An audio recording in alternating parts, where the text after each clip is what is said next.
ಕವಿತಾ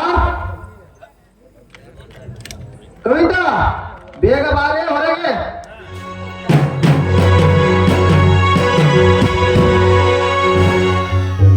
ಏನಾಗ್ಲಿ ನಿಮಗೆ? ಯಾಕೆ ಈ ರೀತಿ ಗಂಟಲು ಕಿರ್ಚೋ ತರ ಕರ್ತಾ ಇದ್ದೀರಲ್ಲ? ಅದಿರ್ಲಿ, ಎಲ್ಲಿಗೆ ಹೊರಟಿದೆ ಈ ಸವಾರಿ? ನೋಡು ಕವಿತಾ, ನಾನು ಅರ್ಜೆಂಟ್ ಆಗಿ ಹೈದರಾಬಾದಕ್ಕೆ ಹೋಗಲೇಬೇಕಾಗಿದೆ. ಏಕೆಂದರೆ ಈ ಸಲ ವ್ಯಾಪಾರದಲ್ಲಿ ಬಹಳಷ್ಟು ಲಾಭವಿದೆ. ನಾನು ಹೋಗಿ ಬರಬೇಕಾದ್ರೆ 10 ದಿನಗಳಾಗಬಹುದು. ಅಲ್ಲಿಯವರೆಗೆ ನಿನ್ನ ಮನಸ್ಸಿಗೆ ಏನು ಬೇಸರ ಮಾಡಿಕೊಳ್ಳಬಾರದ ಕವಿತಾ. ಅಲ್ರಿ, ನಿಮ್ಗೆ ಏನಾದ್ರೂ ಸ್ವಲ್ಪ ನಾಚಿಕೆ ಮಾನ ಮರ್ಯಾದೆ ಅನ್ನೋದು ಇದೆಯಾ? ಮದುವೆ ಆಗಿ ಇದು 1 ವಾರ ಆಗಿಲ್ಲ, ಬರೀ ವ್ಯಾಪಾರ ವ್ಯಾಪಾರ ಅಂತ ಹೇಳಿ ಮನೆ ಬಿಟ್ಟು ಹೋಗ್ತಿರಲ್ಲ. ಈ ಹೆಂಡತಿ ಬಗ್ಗೆ ಸ್ವಲ್ಪ ಕಾಳಜಿ ಇದೆಯಾ ನಿಮಗೆ? ನನಗೂ ಆಸೆ ಇದೆ, ಆಕಾಂಕ್ಷೆ ಇದೆ. ಒಂದು ದಿನ ಆದ್ರೂ ನನ್ನ ಜೊತೆ ನಗು ನಗುತ್ತಾ ಇದ್ದಿದ್ದಲ್ಲ ನೀವಾದ್ರೂ ನೋಡಿದ್ದೀರಾ? ನೋಡಿ, ಇವತ್ತು ಊರಿಗೆ ಹೋಗೋದು ಬೇಡ, ಬೇಕಾದ್ರೆ ನಾಳೆ ಹೋಗ್ಬೋದು. ನೋಡು ಕವಿತಾ, ಮಾಡಿಕೊಂಡ ಹೆಂಡತಿಯೊಂದಿಗೆ ಮನೆಯಲ್ಲಿ ಕಾಲಹರಣ ಮಾಡುತ್ತಾ ಸಮಯ ಕಳೆದರೆ ಸಂಸಾರ ಚೆನ್ನಾಗಿ ಸಾಗಲಾರದು. ನಾವು ಮೊದಲ ಹಣ ಗಳಿಸಬೇಕು. ಹಣ ಗಳಿಸಿದ ಮೇಲೆ ಹೆಂಡರು ಮಕ್ಕಳು ಒಟ್ಟಾಗಿ ಕಾಲ ಕಳೆಯಬಹುದು. ಆದರೆ ನಾನು ಊರಿಗೆ ಹೋದರೆ ನಿನಗೇಕೆ ಅಷ್ಟೊಂದು ಬೇಸರ? ಈ ವಯಸ್ಸಿನಲ್ಲಿ ನಿನಗೆ ಅದೆಲ್ಲ ಅರ್ಥವಾಗುವುದಿಲ್ಲ. ನಾನು ಎಲ್ಲಿಗೆ ಹೋದರೂ 8-10 ದಿವಸ ಬಿಟ್ಟು ಮರಳಿ ಬಂದೇ ಬರುತ್ತೇನೆ. ಹೀಗಿರುವಾಗ ಈ ಮನೆಯಲ್ಲಿ ನಿನಗೇನು ಕಡಿಮೆ ಇದೆ? ಅರಮನೆ ಅಂತ ಮನೆ, ಮುತ್ತಿನಂತ ಮೈದುನ, ಹೆತ್ತ ತಾಯಿ ಅಂತಿರುವ ನನ್ನ ತಮ್ಮನ ಹೆಂಡತಿರುವಾಗ ಊಟೋಪಚಾರಕ್ಕೆ ಯಾವ ಕಡಿಮೆ ಇದೆ ಹೇಳೋದಂತ? ನನಗೇನು ಬೇಸರ ಇಲ್ಲ, ಆದ್ರೆ ನನಗೆ ಮನಸ್ಸಿಗೆ ನೋವಾಗುತ್ತೆ ಮಹೇಶ್. ಯಾಕೆ ಕವಿತಾ, ನಾ ಹೇಳುವ ಮಾತಿಗೆ ನೋವಾಯ್ತೆ? ಅಲ್ಲ ರೀ, ಮಾನಸಿಕವಾಗಿ ಮರುಗುವ ರೋಗಿಗೆ ಇಂಥ ಅರಮನೆ ಆದ್ರೇನು, ಹುಲ್ಲಿನ ಹಾಸಿಗೆ ಆದ್ರೆ ಏನ್ ಪ್ರಯೋಜನ? ರೋಗಿಗೆ ಬೇಕಾಗಿದ್ದು ಚುಚ್ಚುಮದ್ದು, ಸರಿಯಾದ ಇಂಜೆಕ್ಷನ್. ಅದು ಇಲ್ಲದೆ ಹೋದ್ರೆ ಆ ರೋಗಿ ಹೇಗೆ ಗುಣಮುಖ ಆಗ್ತಾನೆ ನೀವೇ ಹೇಳಿ? ಏನು ಕವಿತಾ ನೀ ಹೇಳುವ ಮಾತಿನ ಅರ್ಥ? ಅಂದ್ರೆ ನನಗೆ ಮನೆಯಲ್ಲಿ ಉಣ್ಣೋದಕ್ಕೆ ತಿನ್ನೋದಕ್ಕೆ ಯಾವುದಕ್ಕೂ ಕಮ್ಮಿ ಇಲ್ಲ ಅಂತ ನಾನೇನು ಹೇಳಿಲ್ಲ. ನೀವು ಯಾವಾಗಲೂ ನನ್ನ ಜೊತೆ ಇರಬೇಕು ಅನ್ನೋದೇ ನನ್ನ ಆಸೆ. ನೋಡು ಕವಿತಾ, ಗಂಡ ಹೆಂಡತಿಯರ ಮೇಲೆ ಒಬ್ಬರೊಬ್ಬರು ಅನುಸರಿಸಿಕೊಂಡೇ ಹೋಗಬೇಕು.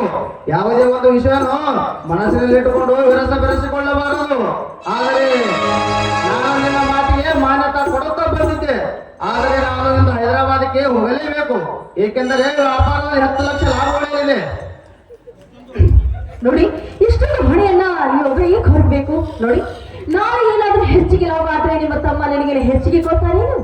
ಹೀಗಿರುವಾಗ ಸೂರ್ಯನಿಗೆ ಹತ್ತುವ ಮಣ್ಣು ಕೂಡ ಅವರು ಬಿಡೋದಿಲ್ಲ, ಸಮನಾಗಿ ಹಂಚ್ಕೊತಾರೆ. ಇನ್ನು ಹೆಂಡತಿ ಗಂಟ ಕೂಡಿ ಈ ಮನೆಯಲ್ಲಿ ಬಿದ್ದಿದ್ದಾರೆ.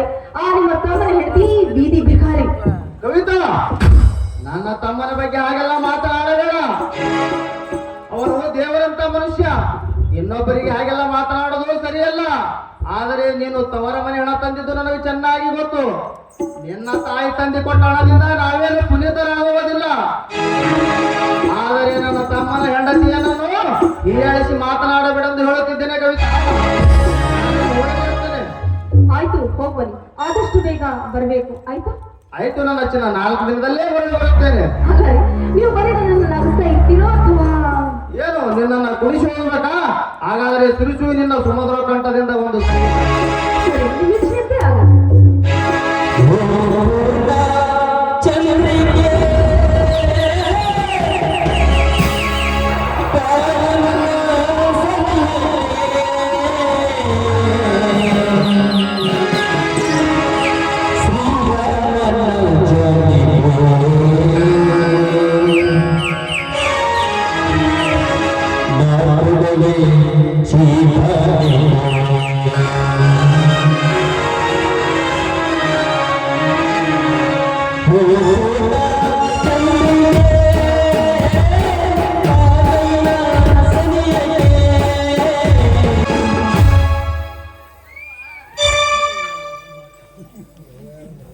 ಕವಿತಾ, ನಾನು ಹೋಗಿ ಬರುತ್ತೇನೆ. ಆಯ್ತು ನನ್ನ ಚಿನ್ನ.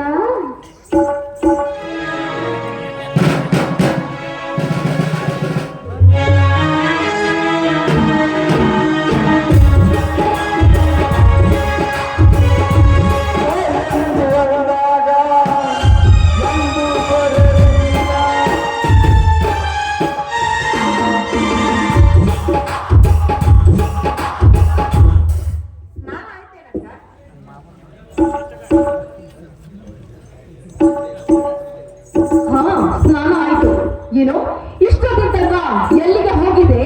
ದೇವರ ಗುಡಿಗೆ ಹೋಗ್ತೀನಿ ಅಂತ ಹೇಳಿ ಈಗ ಬಂದಿದೆಯಲ್ಲ,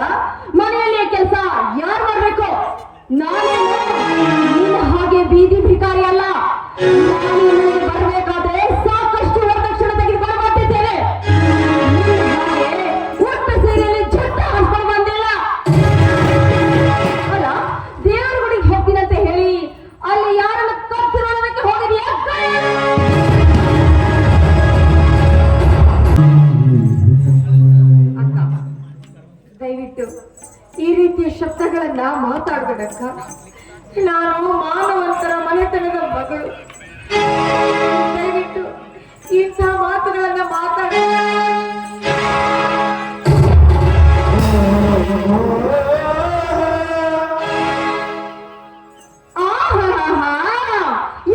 ಮಾನವಂತರ ಮಗಳಂತೆ.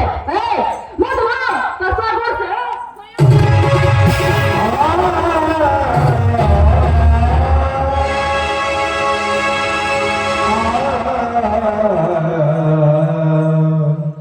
ಅತ್ತಿಗೆ ಏನ್ ಮಾಡುತ್ತಿರುವುದು ನೀನು?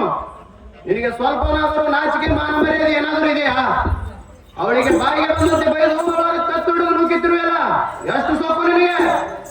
ಮೈದುನ ಬಾಯಿಗೆ ಜೊತೆ ಮಾತಾಡಬೇಡ. ನಿನ್ನ ಕೈತ ಹಚ್ಕೊಂಡು ನಾನೇನೋ ಬೀದಿ ಬಿಖಾರಿ ಅಲ್ಲ.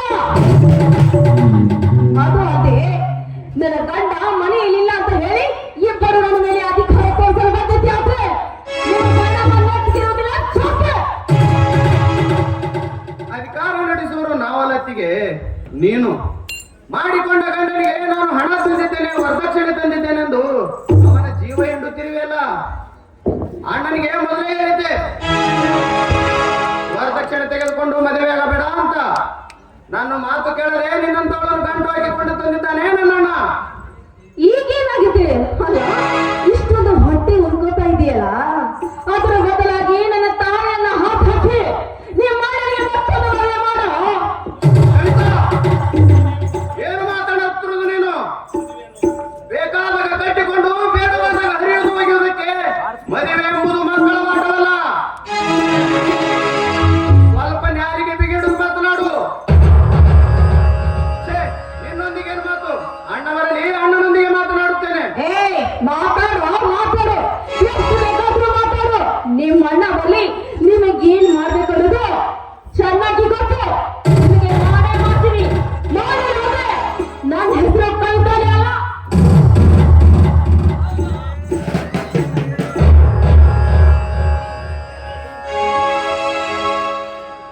ನೀವು ಅವಳಿಗೆ ಈ ರೀತಿ ಬೈಬಾರ್ದಾಗಿದ್ರಿ. ಅವಳು ನಿಮ್ಮ ಸಿಟ್ಟು ಮಾಡ್ಕೊಂಡು ಹೋದ್ರು. ಈಗ ನೀವು ಮನೇಲಿ ಇಲ್ಲದೆ ಇದ್ದಾಗ ನನಗೆ ಯಾವ ರೀತಿ ಶಿಕ್ಷೆ ಕೊಡ್ತಾಳೋ ಇಲ್ಲ. ನನಗೆ ಹೆದರಿಕೆ ಆಗ್ತಾ ಇದ್ದಾರೆ. ನೋಡು ಪ್ರೇಮ, ಹೆದರಿಕೊಳ್ಳುವುದು ಅವಶ್ಯಕತೆವಿಲ್ಲ. ಅವಳು ಸಿರಿತನದ ಸೊಕ್ಕಿನಲ್ಲಿ ಮೆರೆಯುವ ಹೆಣ್ಣು. ಇನ್ನು ಮುಂದೆ ಅವಳ ಮುಖ ಸ್ಥಳ ಕೂಡ ನೀನು ನೋಡಬೇಡ. ನಾನು ನನ್ನ ಅಣ್ಣನ ಮುಖ ನೋಡಿ ಸುಮ್ಮನಾಗಬೇಕಾಗಿದೆ. ನಾವು ಸುಮ್ಮನಾಗ್ಬೇಕ್ರಿ. ನನಗೆ ಎಷ್ಟೇ ಕಷ್ಟಗಳು ಬಂದರೂ ಕೂಡ ನಾವು ಸುಮ್ಮನೆ ಆಗಲೇಬೇಕಾಗಿದೆ. ಅವಳ ಮಾತು ಯಾವುದು ಮನಸ್ಸಿಗೆ ಹಚ್ಚಿಕೊಳ್ಳಬೇಡ ಪ್ರೇಮ. ನೀವಿಟ್ಟ ಗುರಿಯನ್ನ ಸಾಧಿಸ್ತೀರಿ ಅನ್ನುವ ನಂಬಿಕೆ ನನಗೆ ಖಂಡಿತವಾಗ್ಲೂ ಇದೆ ರೀ. ನನಗೆ ಖಂಡಿತವಾಗ್ಲೂ ಇದೆ. ಬಾಳಿನ ಬಂಡಿ ಎಷ್ಟೇ ಭಾರವಾಗಿದ್ರು ಕೂಡ ನಿಮ್ಮ ಜೊತೆಯಲ್ಲಿ ನಿಮ್ಮನ್ನ ಬಿಟ್ಟು ಇಲ್ಲ ಅದೇ ಸಂಸಾರ ಸಾಗಿಸ್ತೀರಿ.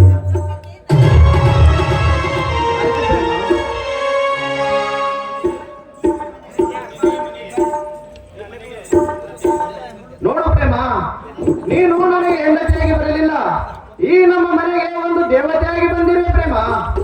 ಸಾಕು ಸಾಕು, ಈ ಹುಡುಗರ ಮಾತುಗಳೆಲ್ಲ ಸಾಕು. ಅಡಿಗೆ ಆಗಿದೆ, ಊಟ ಮಾಡಿ ನೋಡಿ. ನೋಡು ಪ್ರೇಮ, ನಿನ್ನನ್ನು ನೋಡುತ್ತಾ ನಿಂತರೆ ಹಸುವೆ ಹೋಗಿಬಿಡುತ್ತದೆ. ಮನದಲ್ಲಿ ಹೊಸ ಹೊಸ ಆಸೆಗಳು ಮೂಡಿ ಬರುತ್ತವೆ ಪ್ರೇಮ. ಅದ್ಯಾವ ಹೊಸ ಹೊಸ ಆಸೆಗಳು ಮೂಡಿ ಬರುತ್ತೋ ಸಾಹೇಬರಿಗೆ? ಒಂದು ನಿನ್ನ ಮೊದಲ